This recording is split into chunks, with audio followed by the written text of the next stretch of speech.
আমাদের দেশে এক শ্রেণীর মানুষ যারা হিন্দুদের মন্দির পাহারা দেয়, মূর্তি পাহারা দেয়, কিন্তু আল্লাহর ওলিদের মাজারের উপর আঘাত করে, এরা কিন্তু মুসলমান দাবি করছে।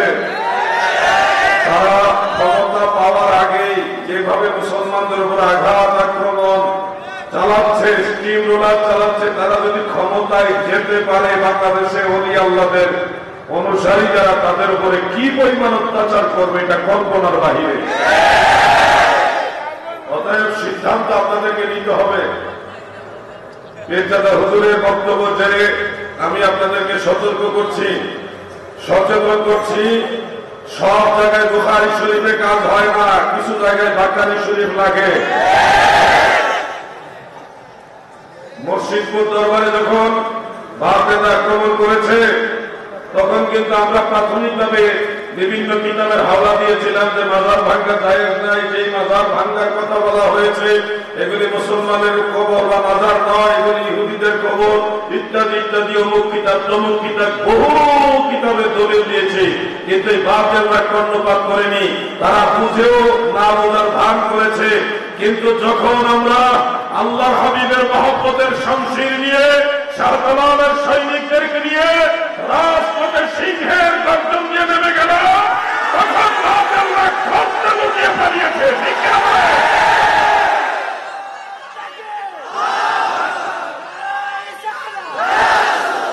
এজন্য বলি, সব জায়গায় বুখারী শরীফে কাজ হয় না, কিছু জায়গায় বাকারি শরীফ। সুন্নি মুসলমান ওরে সাবধান, ওহাবি খারিজির দলে লুটিল ঈমান। আল্লামা ডক্টর কাফিরুদ্দিন সরকার সালেহী সাহেব তিনি যে বক্তব্য দিয়েছেন, আপনারা সবাই সেগুলি মনোযোগ দিয়ে শুনেছেন এবং সেখান থেকে বুঝতে পেরেছেন হাসরের ময়দানে গুনাহগারের কান্ডারি আমরা যারা গুনাহগার, আমাদের তরণে বলা হলো রাহমাতুল লিল আলামিন। কিন্তু আমাদেরকে ছলে বলে কৌশলে আল্লাহর ওলিদের এই শত্রুরা শানের সাহাবাতের ব্যাপারে যারা গুস্তাখি করে, তারা বিভিন্ন ভাবে এটা বোঝায় হাসরের ময়দানে আমার নবী শাফাত করতে পারবে না, বরং উম্মতের বিরুদ্ধে আল্লাহর কাছে মামলা করবে। এই যে নবীজির সম্মানকে যারা ছোট করে, তনকিস করে, এই মানুষগুলি যদিও লেবাসে মুসলমান, কিন্তু তারা অনুসারী হলো ইয়াহুদ এবং নাসারাদের। আমরা যারা সুন্নি মুসলমান, আমাদের এই ঈমান আকীদার সাথে শাহজালাল ইয়ামানি মুজাদ্দিদ রাহমাতুল্লাহ আলাইহির মিল আছে, 360 আউলিয়ার মিল আছে, মুজাদ্দিদ আল-ফিসানির সাথে আমাদের মিল আছে, খাজা গরিব নওয়াজের সাথে আমাদের মিল আছে, হুজুর গাউসুল আজম বরফির আব্দুল কাদের জিলানীর সাথে আমাদের মিল আছে, চার মাযহাব চার তরিকা সকল আইমাই কেরামের সাথে আমাদের মিল আছে। কিন্তু এই বাতিল নজদি যারা আছে, তাদের ইতিহাস খুঁজে দেখবেন, ভোট দিয়ে ইবনে আব্দুল ওয়াহাব নজদির কাছে গিয়ে মিল পাওয়া যায়। ঠিক না? গভীর রাতে জোরে হয়ে যেতেছে মনে হয় কথা।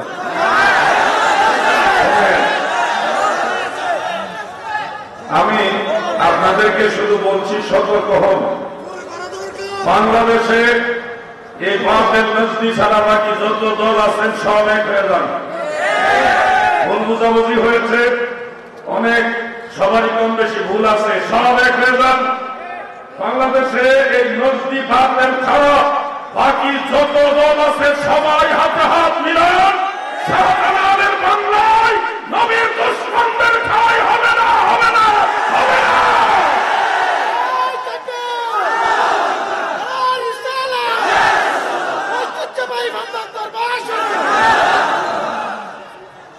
আমি যে ভাইয়ের হুজুর দিচ্ছে বয়ানের মধ্যে,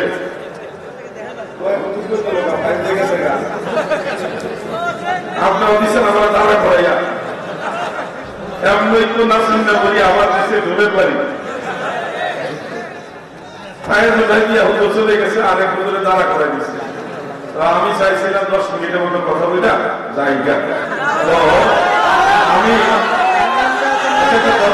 সারা দেশের অসংখ্য লোক এখানে আসছেন, কিছু গুরুত্বপূর্ণ মেসেজও আপনারা নিতে হবে।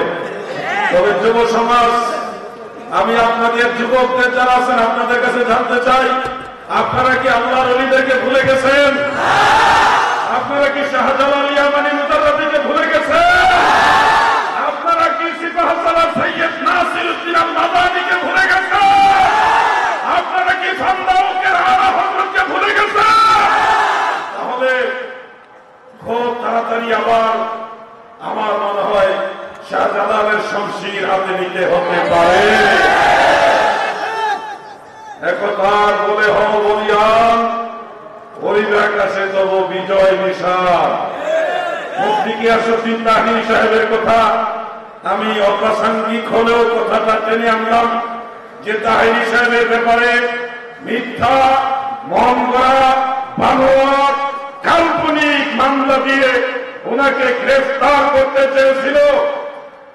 আমি আজকে বলছি, বাংলাদেশে সুন্নিয়তের কোন পীর মাশায়েখ, কোন আলেম, সুন্নিয়তের কোন আলেমের বিরুদ্ধে যদি ষড়যন্ত্র করা হয়, সেই ষড়যন্ত্র নস্যাৎ করে বঙ্গোপসাগরে উৎখাত করে ফেলে দেওয়া হবে। প্রিয় ভাইয়ের আমার, এই কবিরাকে আমি কোন ব্যক্তি কেন্দ্রিক বলছি না। তাহিনী সাহেব আমাদের লোক, আল্লামা ডক্টর কাফিউদ্দিন সরকার সালেহী সাহেব আমাদের লোক। ওনার একটা কথা নিয়ে তারা খুব মজা করে। তোমাদের মা, তোমরা তো জননী দাবি করছো, নিজের মা, সেই নিয়ে কোনো কথা হচ্ছে না, হচ্ছে একটা কথা স্লিপ হয়ে যেভাবে না বলে বলার দরকার ছিল না বলে একটা শব্দ স্লিপ হয়ে গেছে, এটা নিয়ে সমালোচনা হচ্ছে। আর এদিকে আল্লাহর নবীকে তারা কাওয়াই বানিয়ে দিচ্ছে। কি আজীব ব্যাপার! এজন্য ভান্ডার দরবার শরীফ থেকে আমি বেশি কিছু বলবো না, যা কিছু বলছি তো সবাই বুঝতে পারছেন।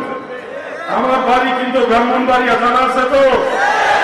আপনাদের অনেকের বাড়ি ব্রাহ্মণবাড়িয়া। ভান্ডার দরবার কোন জেলায়? কোন জেলায়? ব্রাহ্মণবাড়িয়া। Made in Brahmanbaria. আমরা ব্রাহ্মণবাড়িয়ার নামটা মনে রাখবেন। ব্রাহ্মণবাড়িয়ার নবীর পাগলারা ঘটতে লুকায় না। ব্রাহ্মণবাড়িয়ার নবীর সৈনিক যারা আছে, ব্রাহ্মণবাড়িয়ায় যারা বলি আল্লাহর সৈনিক আছে, তারা যদি হুঙ্কার দেয়, ইয়াজিদের দলেরা পালানোর সুযোগও পাবে না।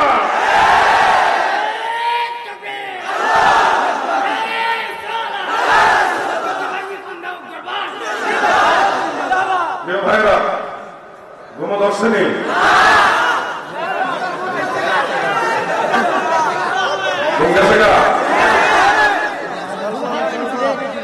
শুনুন ভাইরা, একজন বুজুর্গ একটা ছন্দ গাইতেন, আম্বিয়া সকল জুতে আউলিয়া সকল জুতে ভান্ডার ধারো খোলাতে লোটে ধন মন ভরে, ভান্ডার ধারো খোলাতে লোটে ধন মন ভরে। ওঠো ওঠো ভাই বল সবে, রহমত লয়ে বারে, রহমত লইবারে অনিশির শেষ ভাগে। ওঠো ওঠো ভাই বল সবে। গজলটা গাইলাম, আপনারা শুনলেন। যারা ঘুমাইতেছে ঘুম ঘুম ভাব, তাদেরকে বুঝাইলাম আর ঘুমাইব না। সামনে আসতেছে মাহে রমাদান, তারাবি নামাজ কয় রাকাত? যুবক মেরা বলে কয় রাকাত? কিন্তু কাটার গ্রুপ, নাপিত গ্রুপ আসবে, অচিরেই তাদের আবির্ভাব হবে। যারা কাটার গ্রুপ মানে নাপিত গ্রুপ, তারা আমলকে কমাইয়া 0% বানাবার চেষ্টা করে। এক গ্রুপ আমরা জয়ীফ হাদিস মানি না, আমরা আলে হাদিস। আরেক গ্রুপ আছে, তাদের নাম আহলে কুরআন, তারা তো আমরা হাদিসই মানি না। আরেক গ্রুপ সেটার নাম নাস্তিক, তারা আমরা আল্লাহ মানি না। হ্যাঁ, কাম হয়েছে। এক গ্রুপকে আমরা জয়ীফ হাদিস মানি না, আরেক গ্রুপকে আমরা হাদিসই মানি না, আরেক গ্রুপকে আমরা আল্লাহ মানি না। এগুলি হল শয়তানের দূষণ। এরা মানুষের ঈমান আমল নষ্ট করে। যুবক ভাইরা, তারাবি নামাজ কত রাকাত? আজকে একটা হাদিস শরীফ শোনাবো, যেটা হয়তো আপনারা ইতিপূর্বে শোনেননি, কিছু আলেমরা হয়তো শুনেছেন। এটা মারফু হাদিস। আল্লাহ রাসূল সাল্লাল্লাহু আলাইহি ওয়াসাল্লাম 20 রাকাত তারাবি পড়েছেন, এই মর্মে সম্পূর্ণ সহিহ হাদিস। যে হাদিসটা উল্লেখ রয়েছে হাফিজুল হাদিস ইমাম আবু তাহের আহমদ আল ইসফাহানি রাহমাতুল্লাহ আলাইহি, তিনার লেখা মাশিহাতুল বাগদাদিয়া, সেই কিতাবের মধ্যে খতিব বাগদাদি রাহমাতুল্লাহ আলাইহি তিনার সমসাময়িক এই মুহাদ্দিস ছিলেন। তিনি সম্পূর্ণ এই সনদের মধ্যে নেই, সর্বসম্মতিক্রমে একটা সহিহ হাদিস। আল্লাহর হাবিব তারাবির নামাজ জামাতের সাথে 20 রাকাত পড়েছেন। অতএব বাংলাদেশে এখন যদি কেউ বলে 8 রাকাত তারাবি, তারা হলো নাফিক গ্রুপ, আমল সুরের দল। ঠিক কিনা? অন্তত এই মেসেজটা আপনাদের দিলাম। আল্লাহর নবী 20 রাকাত তারাবি পড়েছেন, সেই ধারাবাহিকতা প্রিয় নবীজি সাহাবায়ে কেরামের মাঝেও ছিল। যার দরুন ইমাম বাইহাকী রাহমাতুল্লাহ আলাইহি তিনার মারিফাতুস সুনান ওয়াল আসার এবং সুনানুল কুবরা লিল বাইহাকীর মধ্যে ভিন্ন দুইটা সূত্রে হযরতে সাঈদ ইবনে ইয়াজিদ রাদিয়াল্লাহু থেকে রওয়ায়াত উল্লেখ করেছেন। যেই রওয়ায়াতকে সহিহ বলেছেন হাফিজুল হাদিস ইমাম মুহইয়্যিদ্দিন নববী রাহমাতুল্লাহ আলাইহি খুলাসা কিতাবের মধ্যে, ইমাম ইবনে হাজার আসকালানী ফাতহুল বারির মধ্যে হাদিসটাকে সহিহ বলেছেন। ইমাম শিহাবুদ্দিন কাসকালানী মাওয়াহিবুল লাদুন্নি ইরশাদুস সারি 2 কিতাবে এটাকে সহিহ বলেছেন।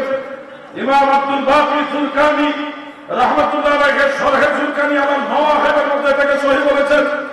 ইমামুল হারামাইন মোল্লা আলী কারি হানাফি রাহিমাহুল্লাহ মিরকাতুল মাফাতিহ শরহে মিশকাতুল মাসাবিহ সেখানে হাদিসটাকে সহিহ বলেছেন। হাফেজ সাইয়্যিদুদ্দিন ইরাকি তিনার 2টা কিতাবের মধ্যে এটাকে সহিহ বলেছেন। আত-তারহুত তাসরিফ ফি শরহে তাকরিব সেখানে হাদিসটাকে সহিহ বলেছেন। একদম মুহাদ্দিসিন তিনারা লিখেছেন আল্লাহর হাবিবের সাহাবারা কিভাবে তারাবি পড়তেন। আন সাঈদ ইবনে ইয়াজিদ রাদিয়াল্লাহু আনহু قال كانوا يقومون في عهد عمر بن الخطاب رضي الله عنه في رمضان ب20 ركعة। হাফেজ ইবনে আব্দুল বার রাহমাতুল্লাহ আলাইহি আল ইস্তিসকার এবং আত-তামহিদ সেখানে লিখেছেন যে বিগাইরে খিলাফিন মিনাস সাহাবা, সাহাবায়ে কেরামদের মধ্যে কোন ধরনের মতামত ছাড়া সর্বসম্মতিক্রমে সমস্ত সাহাবারা 20 রাকাত পড়েছেন। কারণ আল্লাহর রাসূল 20 রাকাত পড়েছে, সাহাবায়ে কেরাম সর্বসম্মতিক্রমে 20 রাকাত তারাবি পড়েছে। আমি জানতে চাই খানদাউকের নবীর মুসলমান আমরা কত রাকাত তারাবি পড়ব? এটা যেন মনে থাকে। এই নজদিগুলো শুধুমাত্র আপনার ইমাম খায় না, আপনার আমলও খায় দেবে, শেষ করে দিবে, সব কিছু বরবাদ করেছে দিন আপনাকে। আমি বেশি বললেও যারা, তবে আর চিন্তা করে লাভ নাই। আমার জন্মের পরে যখন বুঝ হয়েছে, এই বুঝ হওয়ার পর থেকে আজ পর্যন্ত যে জুলুম এই গত 5ই আগস্টের পর থেকে দেশে চলতেছে, এইরকম জুলুম আমি কোথাও দেখি নাই। মানুষের বাড়িঘর জ্বালাই দিতেছে, বাড়িঘর ভেঙে দিতেছে। রাজনীতি আলাদা থাকবে, যারা তার দল সে করবে, কিন্তু এই কারণে একজনের বাড়ি ভেঙে দিবে, আগুন লাগিয়ে দিবে, লুটপাট করে ফেলবে। এরা যদি ক্ষমতা চায় বাংলাদেশটাকে ধ্বংস করে ছেড়ে দিবে। আমি যা বলছি ক্লিয়ার, কোনো ভেদাভেদ নাই, সবাই এক হয়ে যান। যারা সুন্নি মানা আছেন, বাংলাদেশকে ভালোবাসেন, সবাই এক হয়ে যান। নাইলে দেশ বাঁচাইতে পারবেন না। প্রিয় ভাই আমার, বাংলাদেশকে ভালোবাসেন কিনা? এই দেশকে ভালোবাসেন কিনা? যার যার দল সে করবেন, কিন্তু কখনো আইন হাতে তুলে নেওয়া যাবে। মসজিদপুর দরবার আমরা দেখছি মানুষকে খাওয়াবার জন্য ট্যাগ হান্ডি পাতি এগুলি পর্যন্ত চুরি করে নিয়ে গেছে।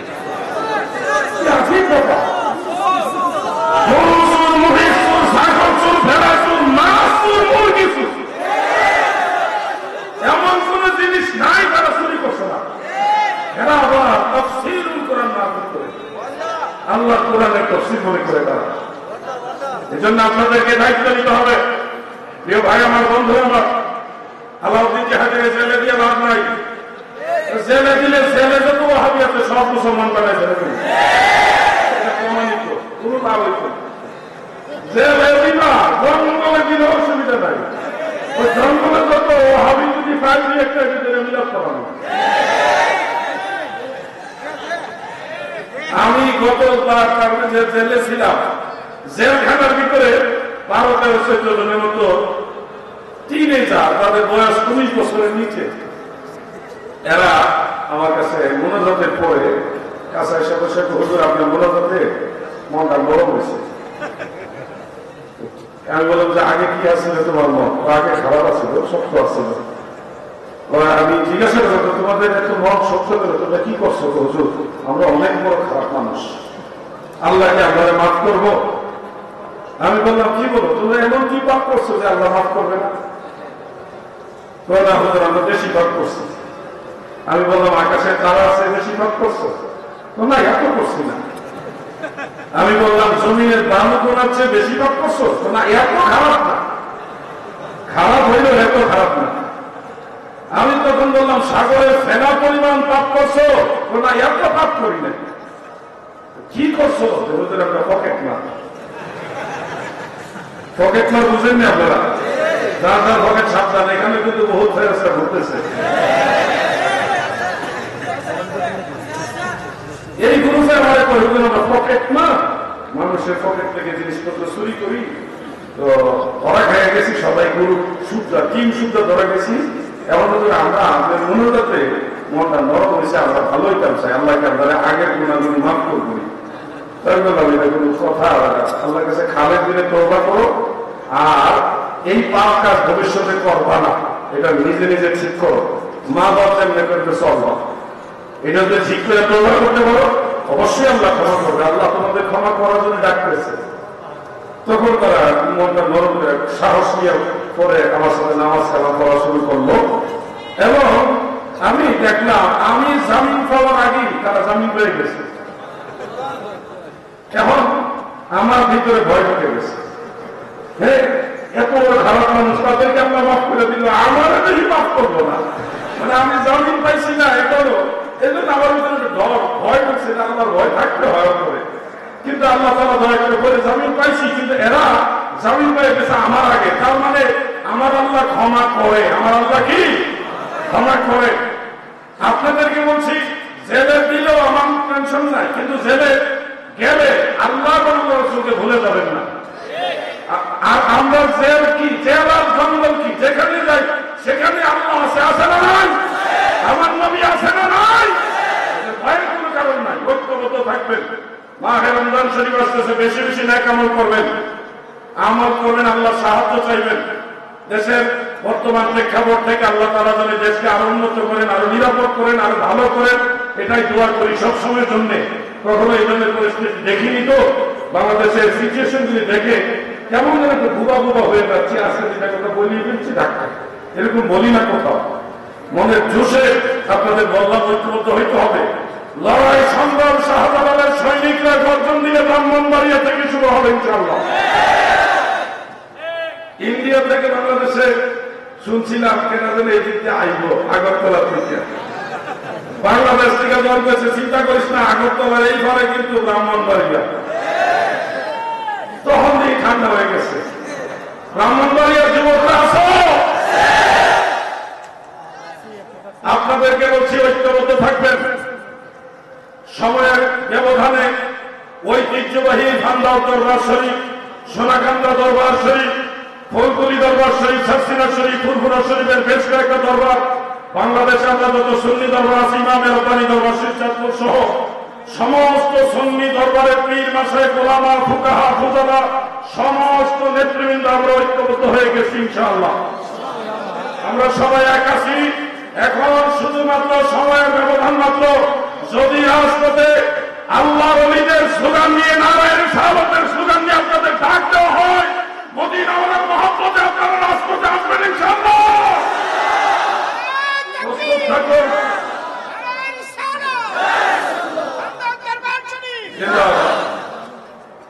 আপনাদেরকে আরেকটা বিষয় অবগত করে রাখছি। নারায়ণ সাহাবত স্লোগান নিয়ে অনেক ভাই অনেক ধরনের কথা বলেন। খবরদার, সাহাবায়ে কেরামের স্লোগানই ছিল নারায়ণ সাহাবত।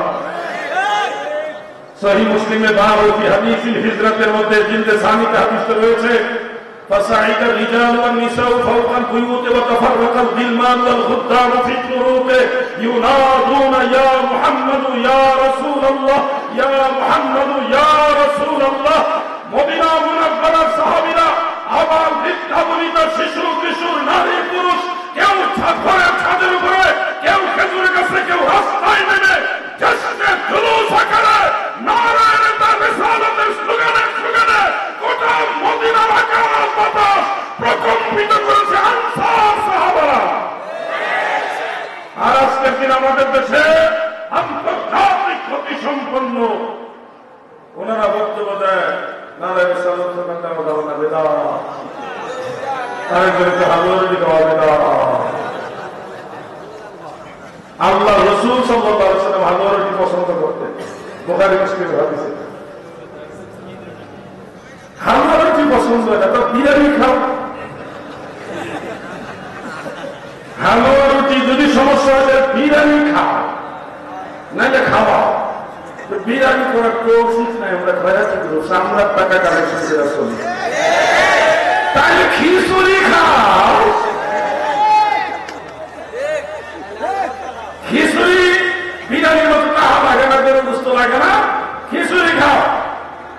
আমরা খয়াতি করবো, আমরা সামলার টাকা খিচুড়ি খাইতে পারি না, তাহলে খয়াতি খা, খিচুড়ি খা। আমরা বলি আল্লাহর বংশধর উত্তরাধিকারী, আমরা বলি আপনাদের কাছ থেকে শিখছি মানুষকে খাওয়াইতে হয়, ঠিক কিনা বলে? সবাই বলতে হালুয়া রুটি খাওয়ান কেন? ভাই, আপনারা ইফতারের সময় রোজার মাসে সুলা, মুড়ি, বুট, এগুলি, পেঁয়াজু, আলুর চপ, বেগুনি, খাটনি, সৌদি আরবে এগুলি চলে। এই দেশের ইফতার আরেক রকম, আমরা দেশেরটা আরেক রকম। পাকিস্তান গিয়ে দেখেন আমরা বাঙালিটা চলে না। এক এক দেশের এক একটা খাদ্যাভ্যাসের কারণে একটু কালচারে ব্যস্ত আছে, কিন্তু জিনিসগুলি তো আরাম জিনিসটা। ইফতারের সময় ছোলা, মুড়ি, বুট খাইলে অসুবিধা নাই, পেঁয়াজও খাইলে অসুবিধা নাই। আরে বাবা, এলাচি, বেগুন খাইলে অসুবিধা নাই। আর সবে বরাতে এত সুন্দর স্বাদের হালুয়া রুটি খাইলে ওনার এলাচি চুলকানি হইলে বেদাত। এই জন্য আপনাদেরকে দায়িত্বশীল হতে হবে। সবে বরাত আসলে হালুয়া রুটি বানায় ওয়াহাবিদের দেখায় দেখায় আমরা ছেড়ে দিই না। ওয়াহাবিদের দিবেন না, বলেও দিবেন না, দেখাইয়া দিবেন। দেখ কি সুন্দর করে দিতেছে, দেখবে আমি যদি সুন্নি হইতাম তাহলে তো হালুয়া রুটি আমারও দিত, দেখায় দেখা দিবেন। আর আপনারা শুনেন, আমরা মনোযোগ আছে তো, ফিতনার যোগ, কিছু কথা না বললে একবার নাই হয়। আমি সাতক্ষীরায় মাহফিলে গেছিলাম কয়েকদিন আগে। যাওয়ার পরে যে কোনো একজন ভাই উনি আমার কাছে এসে বসলেন, সালাম কালাম দিয়া মুসাফা করে কুশল মেজমেশে এসে প্রশ্ন করতেছে যে আমরা সমস্ত মুসলমানরা এক হইতে চাই। তো আমি আবার বললাম যে সমস্ত মুসলমান বলতে আপনি কাকে কাকে বুঝাচ্ছেন? ও যারা আল্লাহ মানে তারা সবাই আমরা মুসলমান। তাহলে নবীর কথা বলবেন না? ওই নবীর কথাও বললাম, নবী যারা মানে তারা সবাই মুসলমান। আমি তখন বললাম যে কাদিয়ানিদের সাথে ঐক্য করবেন না, এরা তো ঐক্য করা যাবে না। তো তারা তো আল্লাহ মানে, নবীও মানে, কিন্তু শেষ নবী মানে না। আপনি খারেজিদের সাথে ঐক্য করবেন না, ওখানে করা যাবে না। মানে এগুলি হলো ঐক্যের দোহাই দিয়া আপনাকে এখন ক্ষমতা দেওয়ার জন্য তো ভোট লাগবে। এখন কি লাগবে? ভোট। আপনারা কি দিবেন না? ভাষা দিলে তো ভোট দিয়ে দিবেন নাকি? এইবারের ভোট, এইবারের ভোট কিন্তু মারাত্মক। এই জন্য বাংলাদেশের দায়িত্বশীল যারা আছেন আপনারা কিন্তু খুব সতর্ক। শাহজালাল ইয়ামানি মুজাদ্দিদ রহমাতুল্লাহ আলাইহির সাথে যিনি আছে হযরত শাহ ফরান রহমাতুল্লাহ আলাইহি, উনার মাজার পর্যন্ত চলে গেছে। এরা যদি আরেকটা অবস্থানে যায় তাহলে শাহজালাল রহমাতুল্লাহ আলাইহির মাজার ভেঙে ফেলবে। আমি যুবকদের কাছে জানতে চাই, মাজার ভাঙার যে কালচার আমাদের দেখানো হচ্ছে, এটা কোনো মুসলমানের কালচার নয়। যেই লোক বলছে উঁচা কবর ভেঙে সমান করে দিতে হবে, সেই লোকের বাবা দাদা কেউ মারা গেলে তার বাবা তার দাদার কবরটা যদি ভেঙে ফেলে, তার কি আনন্দ লাগবে? আনন্দ লাগবে? কবর তো একেবারে সমান থাকে না, মাটির সাথে সমান একেবারে কবর যেটা, এটা বিদআত, এটা বিদআতি কবর, এটা সুন্নতি কবর না। সুন্নতি কবর হলো উটের পিঠের মতো উঁচা হতে হবে। বুখারী শরীফের রাবী বলেন, রাআইতু কবরান নবী সাল্লাল্লাহু আলাইহি ওয়াসাল্লাম মুসান্নামা, আমি নবীজির রওজা মুবারকে দেখেছি উটের পিঠের মতো উঁচা।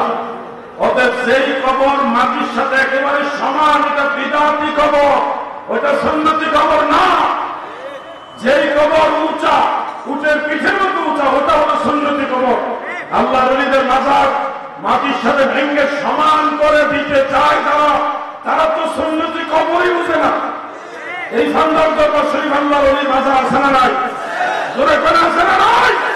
বাংলাদেশে কেউ যদি মাজার পাকা করা যাবে কিনা বা মাজার সুন্দর পরিমাণ উঁচা করা যাবে কিনা, কোরআন সুন্নাহ আলোকে যদি বুঝতে চাও, 64 জনায় যে কোনো বাতিলকে ছেড়ে ফেলো, বসো, তোমাদের কিতাব থেকে বের করে প্রমাণ করে দিব মাজার করা জায়েজ, জায়েজ, জায়েজ।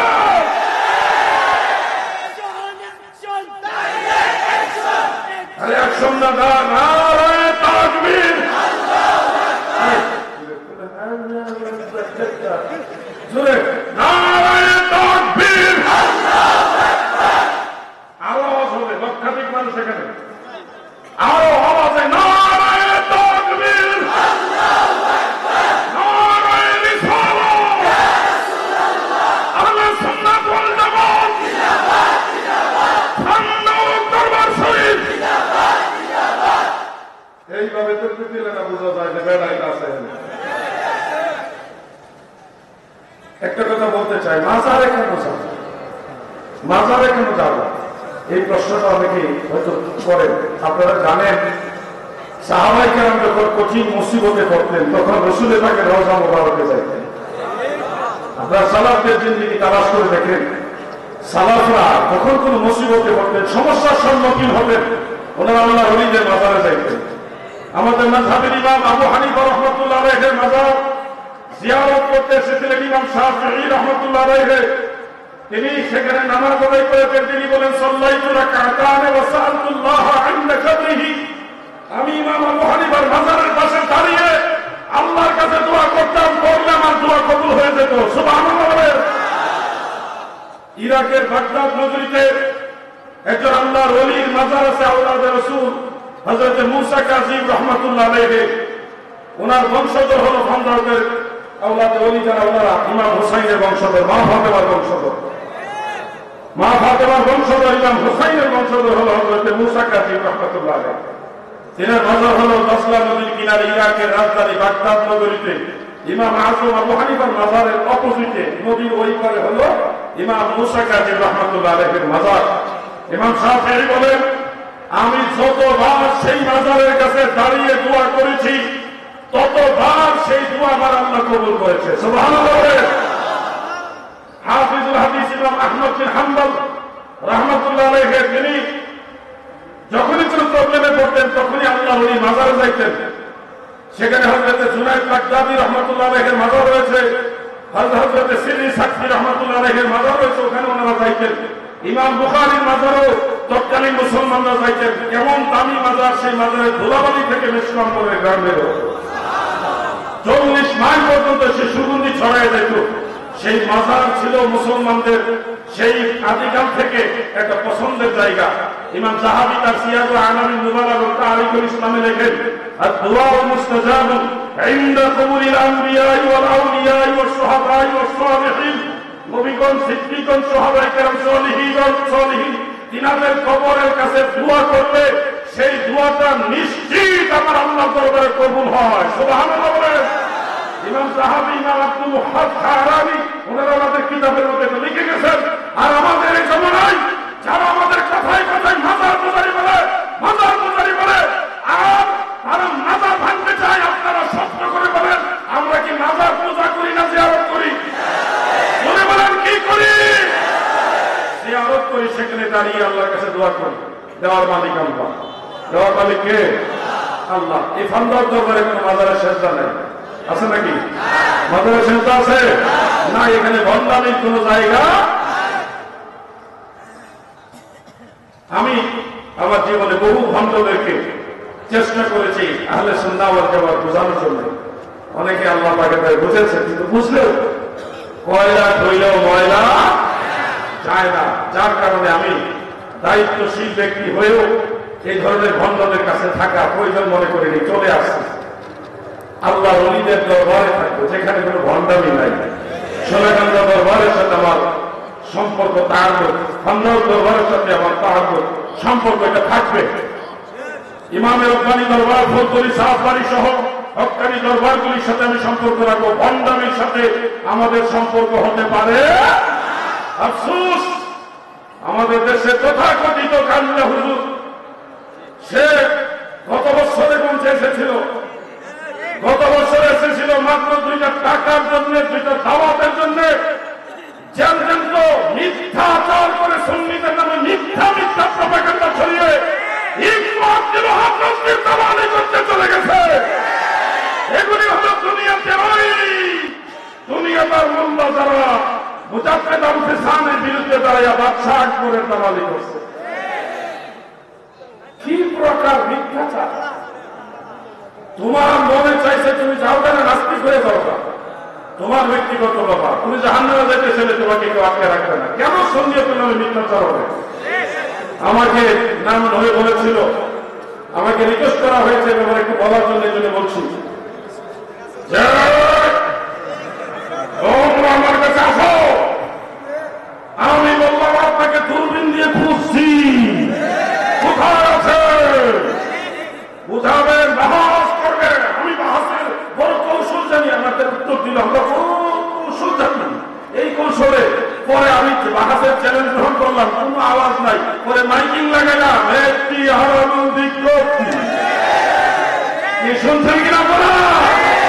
আরে আমরা দুর্বল হতে পারি, আমাদের ইলিম বেশি না থাকতে পারে, কিন্তু সিনা ভর্তি নবীর মহব্বত আছে। ঠিক কিনা? আমি মানুষ হতে পারি অতি নগণ্য, যাকে ভালোবাসি তিনি অতি অনন্য। আমি মানুষ হতে পারি অতি নগণ্য।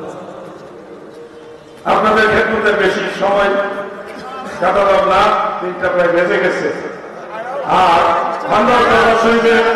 প্রতি বছরই আসবো ইনশাল্লাহ, দাওয়াত না দিলেও আসবো, এটা আমাদের দরবার। ঠিক কিনা ভাই? প্রতি বছরই আসবো। তবে দেশের হুজুর এবং আওলাদে রাসূল, আওলাদে অধিকরের পাক বদলে আসছে, এগুলো সন্ধানিতে যেন দেয়। কথা বলছেন না? যৌবনকালের বিষয় আর পুরাকালে এই মানুষের উন্নতি জায়গা লাগছে, কষ্ট ছিটাই আমার। কথা বলছেন, এই ছিলাম না বলে যদি আপনারা সন্ধ্যারাইতের থেকে আগে থাকতেন, আপনারা সবাই আনন্দের সাথে আলোচনা শুনবেন ফজর পর্যন্ত। আমরা সুন্নি মুসলমান, আমরা নিজেদের বানানো দল করি, আমরা মদিনাওয়ালা দল করি, আমরা কোন স্বপ্ন পাওয়া দল করি না, কোন মজলিসের সুরা তৈরি করা দল করি না। আমরা ইমাম হুসাইনের দলের লোক। ঠিক কিনা বলা?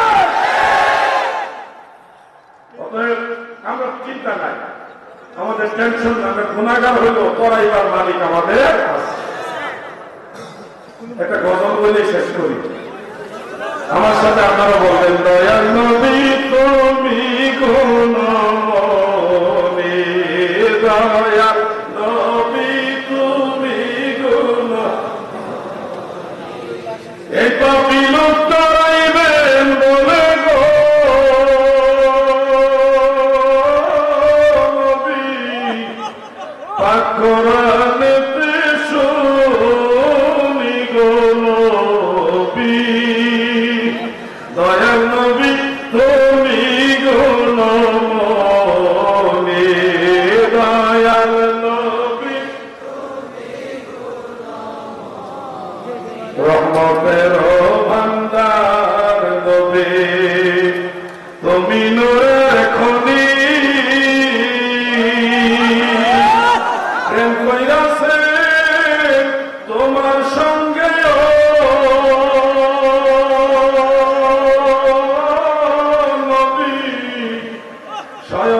আল্লাহ কাদের গনি গোলবি দয়াল নবী তুমি গোলমনি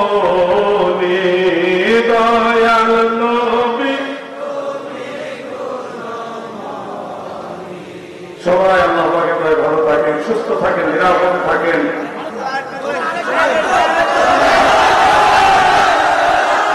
দয়াল নবী তুমি গোলমনি। প্রিয় ভাই আমার বন্ধুরা, এই ফিতনার যুগে আপনাদেরকে সর্বশেষ যে অনুরোধটা করে যাব, বারবার আমার আল্লাহর কাছে মোনাজাত করবেন। দুইটা ঠোঁট নাড়ায় জিহ্বা দিয়া মহান আল্লাহ তাআলার কাছে বারবার দোয়া করবেন। আল্লাহ আমার মা নাই, আমার বাবা নাই, আল্লাহ আমার এই মুসিবত, আমার এই সমস্যা, আল্লাহ আমার এটা দরকার, ওটা দরকার। জবান মাইরা জিহ্বা দিয়ে আল্লাহর কাছে কইও, তুমি চাইতে চাইতে ক্লান্ত হয়ে গেলে আমার আল্লাহ দিতে দিতে কোনদিন ক্লান্ত হবে না। আশিকি সাহেব চলে আসছে, হাফেজ ওলিউল্লাহ আশিকি সাহেব নবী প্রেমের বাসী চলে আসছে। ইনশাআল্লাহ চলবে কিনা?